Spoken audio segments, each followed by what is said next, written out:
जय हिंद सभी को। तो कैसे हैं आप लोग? उम्मीद करता हूँ आप लोग अच्छे होंगे और अपना ध्यान अच्छे से रख रहे होंगे। तो जो पहली वीडियोस थी संविधान की, उसमें मैंने संविधान निर्माण के लिए संविधान सभा की मांग से संबंधित कुछ क्वेश्चंस आपको बताए थे।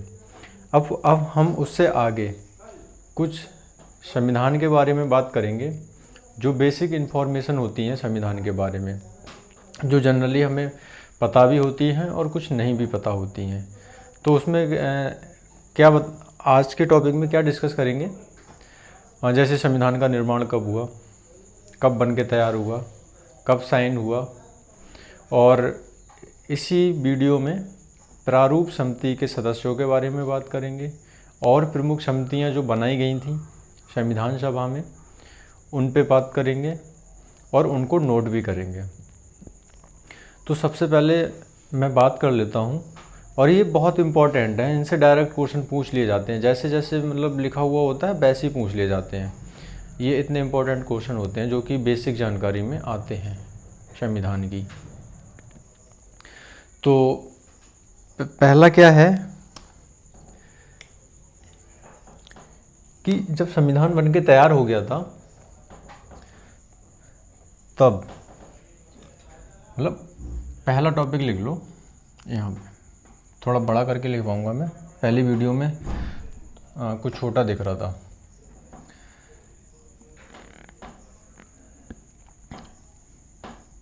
छब्बीस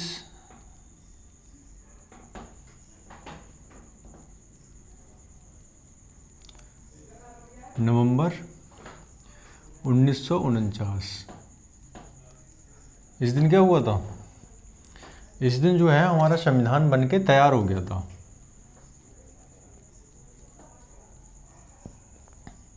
संविधान बनकर तैयार हो गया था। ये हो गया पहला टॉपिक, मतलब संविधान हमारा कब बन के तैयार हो गया था? 26 नवंबर 1949 को बन के तैयार हो गया था। अब दूसरी डेट आती है 26 दिसंबर 1949।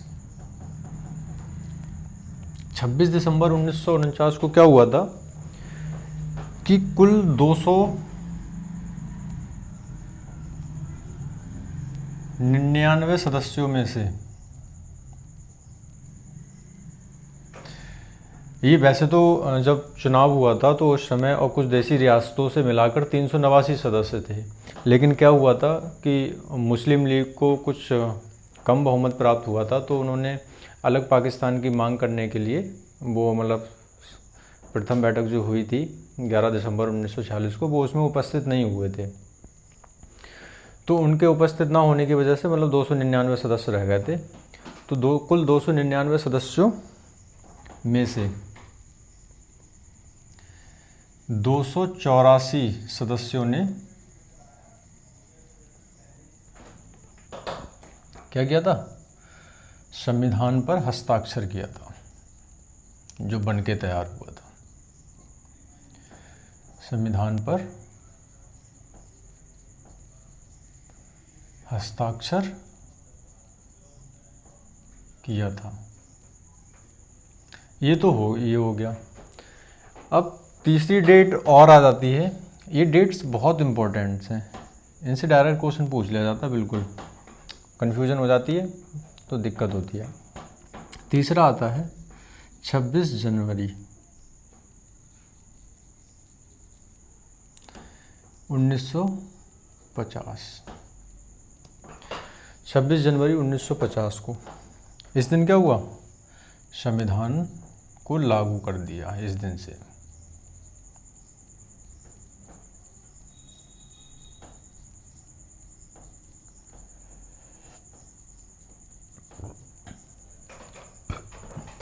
छब्बीस जनवरी 1950 को लागू कर दिया।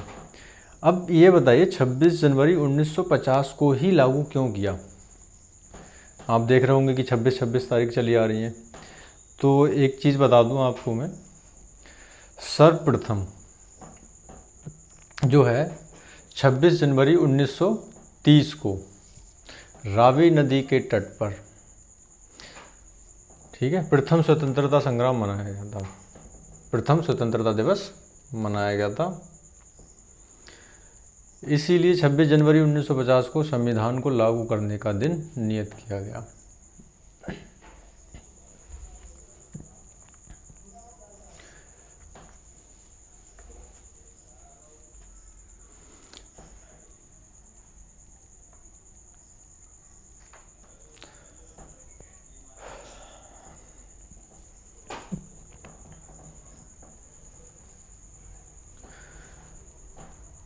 तो 26 जनवरी 1950 को संविधान लागू कर दिया। और 26 जनवरी 1950 को ही संविधान क्यों लागू किया गया था? क्योंकि इसको भी मैं लिखवा दे रहा हूँ, नोट में लिख लो। 26 जनवरी 1930 को रावी नदी के तट पर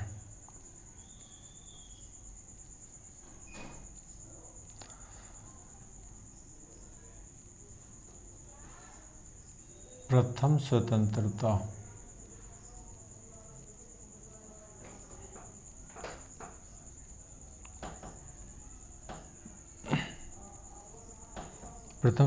दिवस मनाया गया था। तिरंगा झंडा फहरा के दिवस, तिरंगा झंडा फहराकर मनाया था। इसलिए 26 जनवरी 1950 को संविधान को लागू कर दिया गया। संविधान लागू होने का नियत दिन कौन सा है? 26 जनवरी 1950 को। अब 26 नवंबर 1949 को एक चीज़ और है, संविधान बनकर तैयार हो गया था और 26 दिसंबर 1949 को कुल 299 सदस्यों में से 284 सदस्यों ने संविधान पर हस्ताक्षर किया था और इसी दिन से आंशिक रूप से लागू हो गया था। किस दिन? इस दिन। तो ये लिख लेना, इधर जगह नहीं है तो मैं इधर लिख दे रहा हूँ, आंशिक रूप से लागू कर दिया था, आंशिक रूप से लागू कर दिया था। ठीक है, ये लिख लेना, इसके पीछे लिख देना हस्ताक्षर किया था और इसी दिन से आंशिक रूप से लागू कर दिया था। आंशिक रूप से मतलब पूर्णतः लागू नहीं था। तो इतना हो गया। आप इसमें इतना होने के बाद मैं अब बात करूँगा, ये मैं आप नोट कर लेंगे, नोट करने के बाद मैं इसको मिटा दूंगा, नोट कर लेना। ये तो हो गई एक मतलब बेसिक जानकारी।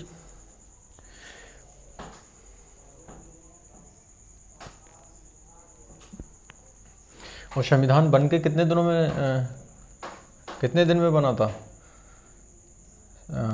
संविधान निर्माण का समय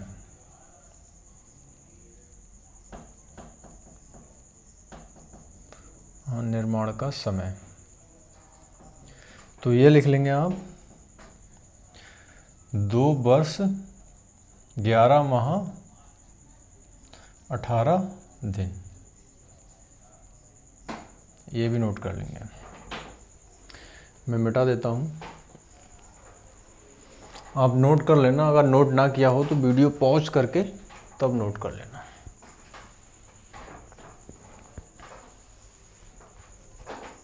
ठीक है, अब आ जाओ। अब ये संविधान की बेसिक जानकारी के बारे में बात हो गई। अब मैं बात करूँगा प्रारूप समिति। और भी कई समितियाँ थीं, ठीक है, झंडा समिति हो गई, आपकी संघ अधिकार समिति हो गई, शक्ति समिति हो गई, ठीक है, राज्य शक्ति हो गई, उद्देश्य प्राप्त समिति हो गई। ये काफ़ी प्रकार की समितियाँ थीं। तो सबसे पहले मैं प्रारूप समिति के बारे में बात कर ले रहा हूँ। प्रारूप मतलब संविधान का प्रारूप किस प्रकार से तैयार किया जाएगा, उसमें कौन कौन सदस्य थे संविधान में। प्रारूप समिति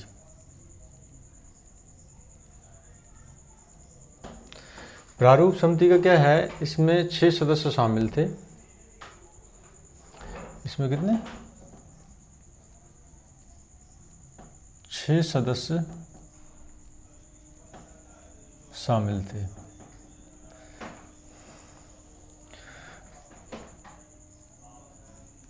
डॉक्टर भीमराव अंबेडकर जी के अलावा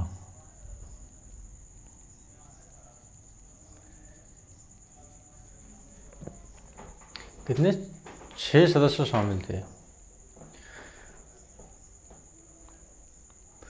इसका जो प्रारूप समिति का गठन किया गया था,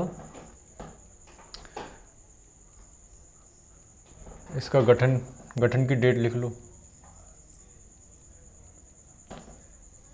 23 अगस्त 1947। तो ये तुमने कितनी, 2 चीज़ें लिख ली। इसमें प्रारूप समिति में 6 सदस्य थे और इसमें डॉक्टर भीमराव अंबेडकर साहब जी के अलावा गठन जो था वो 23 अगस्त 1947 को हुआ था। और इन्होंने जो अपने रिपोर्ट थी, इन्होंने रिपोर्ट भी मतलब सौंपी थी, रिपोर्ट भी सौंपी थी बना के कि प्रारूप किस प्रकार से तैयार करेंगे। ये रिपोर्ट जो सौंपी थी वो 1948 में फरवरी 1948 में सौंपी। ठीक है, तो ये हो गया। अब इनके सदस्यों की बात कर लें अगर, तो इसमें सदस्य थे, इनके सदस्य अल्लादी कृष्ण स्वामी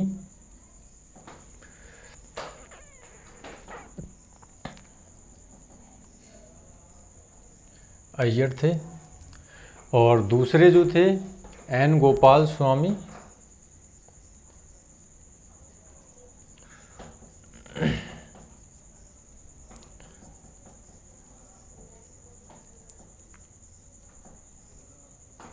अय्यर थे और डीपी खेतान थे, जिनकी मृत्यु हो गई थी 1948 में ही हो गई थी मृत्यु। और इसके बाद कृष्णामाचार्य आए थे। कौन थे? डीपी खेतान थे, डीपी खेतान, इनकी मृत्यु हो गई थी 1948 में। तो कृष्णमाचार्य आए थे, इनके स्थान पे कौन आए थे?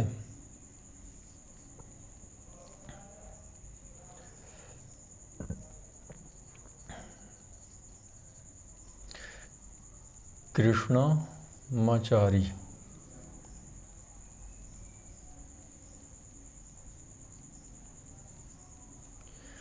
कृष्णमाचार्य आए थे इनके स्थान पे। तो ये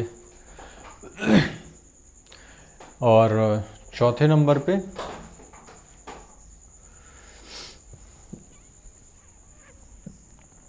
कौन थे? हाँ, कन्हैया लाल मणिकलाल मुंशी थे।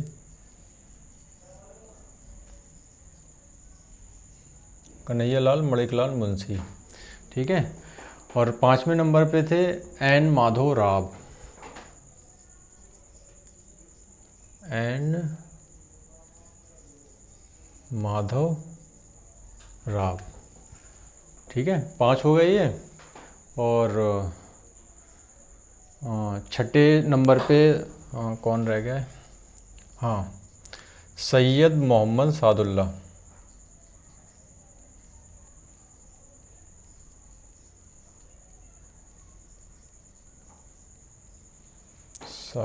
सादुल्ला। ये 6 सदस्य थे और प्रारूप समिति के अध्यक्ष जो थे वो डॉक्टर भीमराव अंबेडकर साहब थे। प्रारूप समिति के अध्यक्ष डॉक्टर भीमराव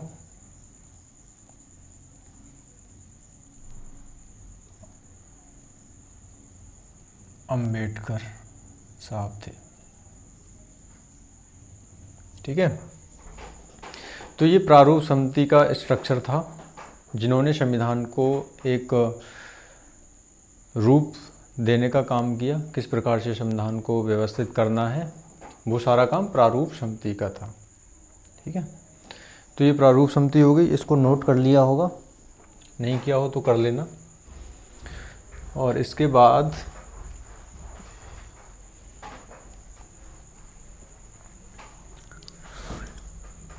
और भी समितियां थीं, प्रमुख समितियां थीं।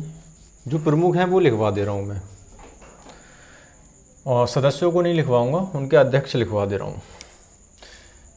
तो प्रमुख समितियां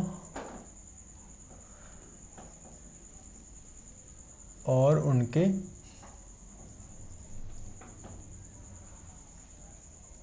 अध्यक्ष। ठीक है, तो जो प्रमुख समितियां हैं उनके अध्यक्षों को मैं लिखवा दे रहा हूं। तो पहला लिख लो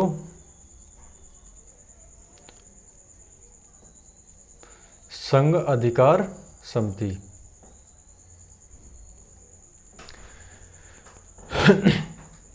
यह शक्ति समिति, इसको शक्ति समिति भी कहते हैं। ठीक है, इसके जो थे पंडित जवाहरलाल नेहरू,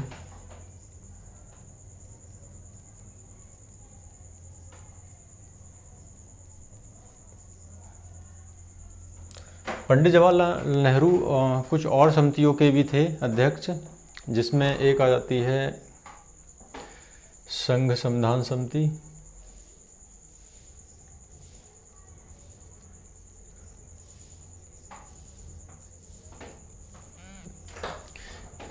इसके भी पंडित जवाहरलाल नेहरू थे। ठीक है, तीसरा राज्य समिति, और चौथा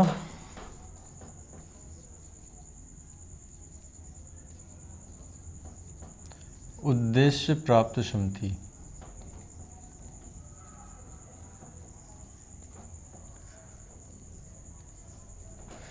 इन दोनों समितियों के भी अध्यक्ष जो थे पंडित जवाहरलाल नेहरू ही थे।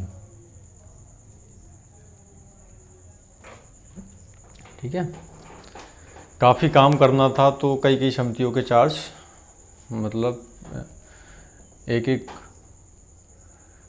नेता ने ले रखे थे। अब दूसरा देखो, अब मैं राजेंद्र प्रसाद की समितियां लिखवा दे रहा हूँ। तो उनमें थी, हाँ, एक उनकी थी नियम समिति, और दूसरी थी संचालन समिति।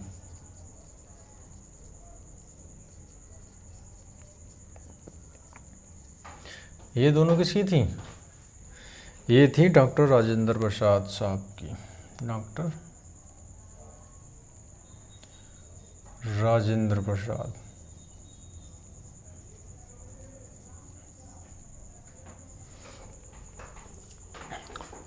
ये हो गया। अब और समितियां लिखवा दे रहा हूँ मैं, जिसमें आपके आ जाएगी, लिखो प्रांतीय अधिकार समिति। ठीक है, एक और लिखो प्रांतीय अधिकार समिति, मूल अधिकार समिति।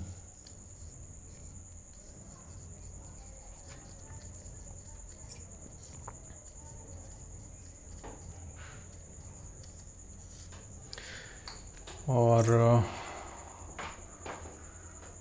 एक अल्पसंख्यक समिति।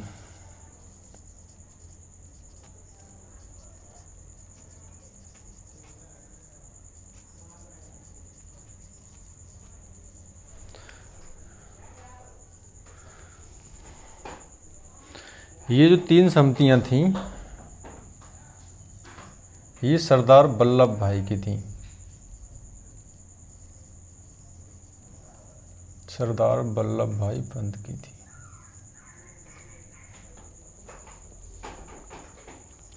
सरदार वल्लभ भाई, इनको पटेल साहब भी कहते थे,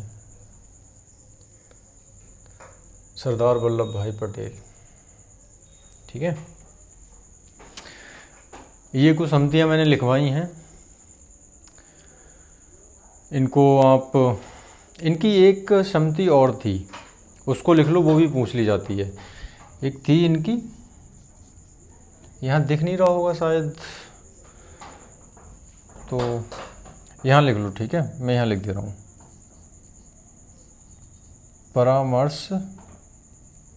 परामर्शदात्री करके था शायद। हाँ ठीक, परामर्शदात्री समिति थी, मतलब किन्हीं मुद्दों पे ये परामर्श भी देने का काम करते थे। परामर्शदात्री समिति, इसको चौथे नंबर पे लिख लेना नीचे करके। ये सरदार वल्लभ भाई की थी। ये इम्पोर्टेंट समितियां हैं जो डायरेक्ट पूछ ली जाती हैं कि इस समिति के अध्यक्ष कौन थे। इनसे अध्यक्ष ही पूछेगा, सदस्य नहीं पूछता। इतनी गहराई में कांस्टेबल्स के एग्जाम में नहीं जाएंगे, तो अध्यक्ष पूछ सकते हैं, तो मैंने अध्यक्ष लिखवा दिए हैं, तो और ज़्यादा परेशान होने की ज़रूरत नहीं है। इतने ये बहुत हैं इतने, और इनसे ही आज तक मतलब इनसे ही क्वेश्चन पूछे गए। इनसे हटके अभी तक कोई क्वेश्चन मतलब पूछा नहीं गया है। पूछा गया है तो यूपी पुलिस कांस्टेबल के एग्ज़ाम में नहीं पूछा गया है। नोट कर लेना, नहीं लिखा हो तो वीडियो पॉज करके कर लेना, लेकिन नोट ज़रूर कर लेना। ठीक है, कुछ 1-2 समितियाँ मुझे और याद आ रही हैं, तो वो भी लिखवा दे रहा हूँ मैं। एक का आती है हाँ, एक थी संवैधानिक सलाह समिति।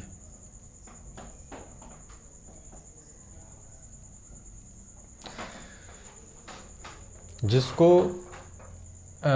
अध्यक्ष थे सॉरी BN राव। कौन थे? BN राव साहब थे। और देख रहा हूँ याद आ जाए कोई इम्पोर्टेंट समिति वगैरह तो वो भी लिखवा दे रहा हूँ। हाँ, एक और थी नीति निदेशक तत्व समिति।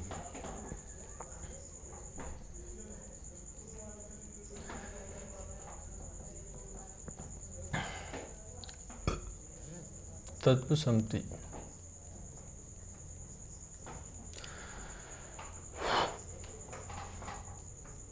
और इसके अध्यक्ष थे तेज बहादुर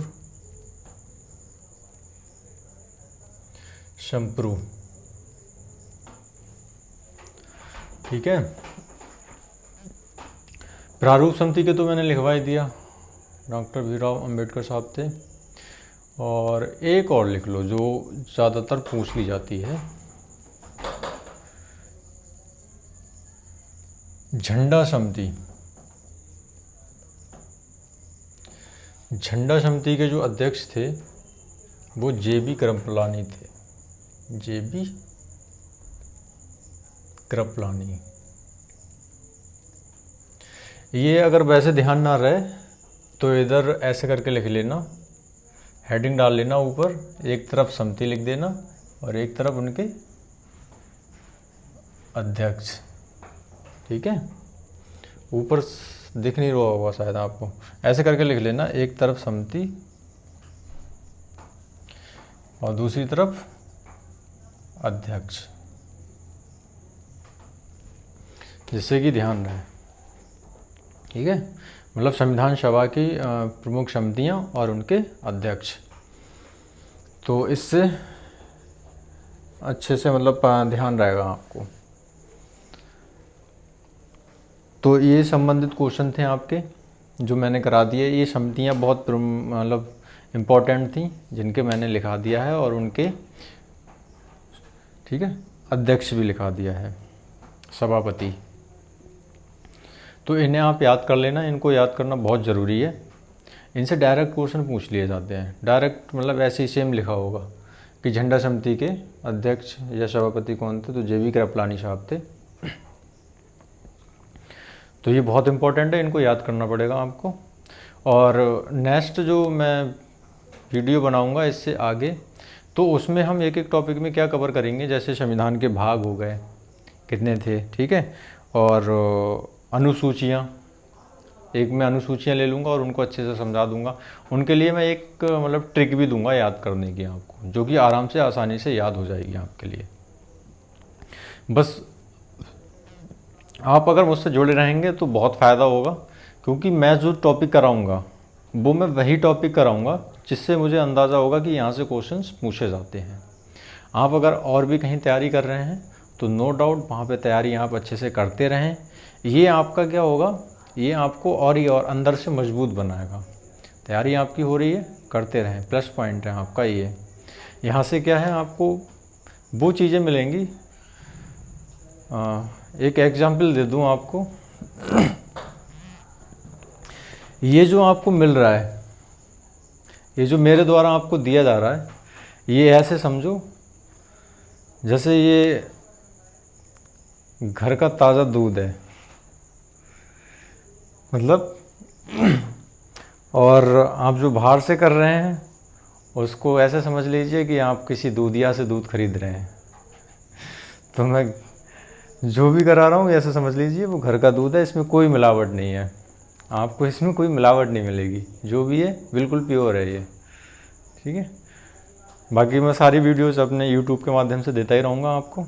निश्चिंत होकर आप अपनी तैयारी करते रहें, और आपका कोई भी डाउट होता है तो आप ग्रुप में शेयर कर सकते हैं, कमेंट में मेंशन कर सकते हैं वीडियो के, मैं उसको अगर देखूँगा तो उसका जवाब ज़रूर दूँगा। धन्यवाद सभी को।